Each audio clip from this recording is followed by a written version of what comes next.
In my current mix, each one of my channels, each one of my tracks is going to the same output, optical 1 and 2. That's not always what I want.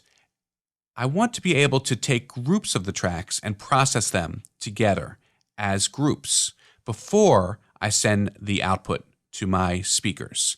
And the way I do that is by using aux inputs and buses. Now, what is a bus? A bus is like an output, but it exists only in the computer's memory. It's a temporary place where I can route my tracks and then I can process them further. And let me show you how I set that up. In my setup menu, I have an I/O setting. That's where I set my inputs and my outputs, you'll remember. There's also a category called buses. And depending on the type of Pro Tools system I can have a large number of buses, which can be stereo buses or mono buses. Think of these as outputs, but they don't exist physically. They only exist in the computer. And you can see I've double-clicked here to rename my first set of buses, 1, 2, my first stereo bus, to harmonies.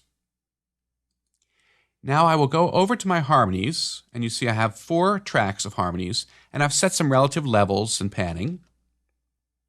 I believe in new beginning. And I want to treat those as a group.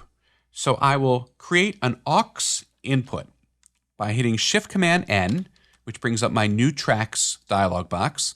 I'll choose a stereo aux input, an auxiliary input, and I'll rename it harmony. Now, where is my aux input going to get its input from? Well, it's going to get its input from a bus, the harmonies bus. And by the way, I can rename this just by right-clicking on it, choosing rename, and changing the name. Just like I can rename inputs and outputs, I can rename buses without opening my I/O dialog box.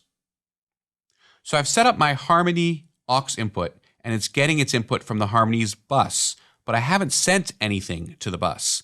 I want to send these 4 tracks.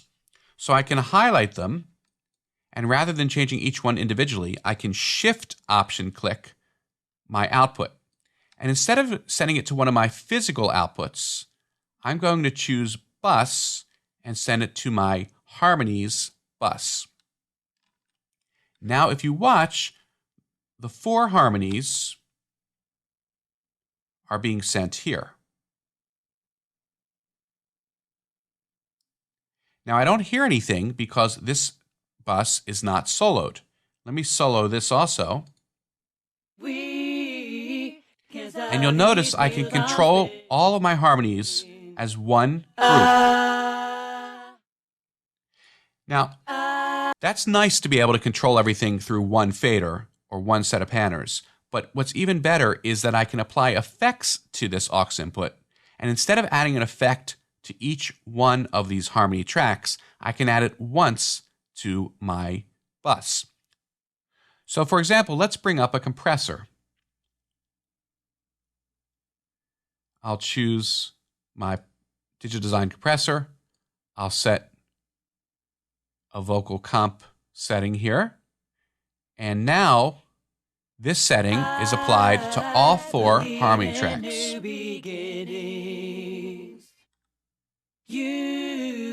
You make my life worth living.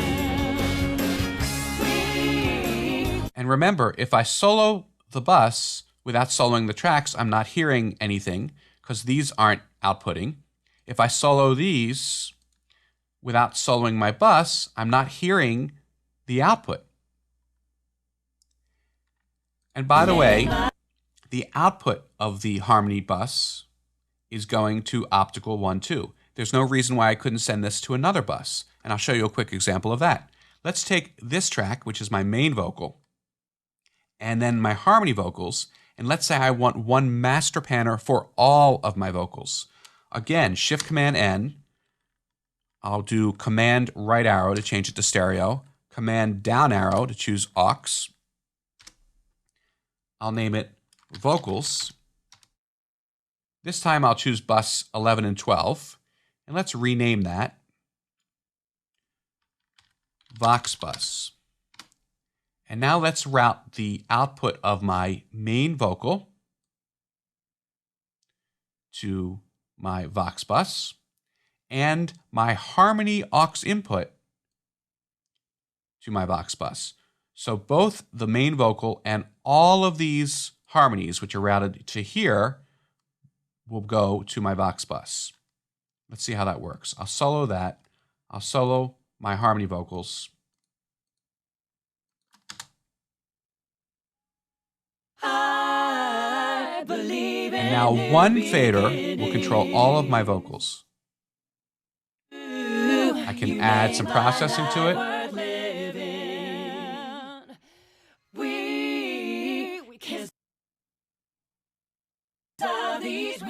All of the vocals are being processed the same way.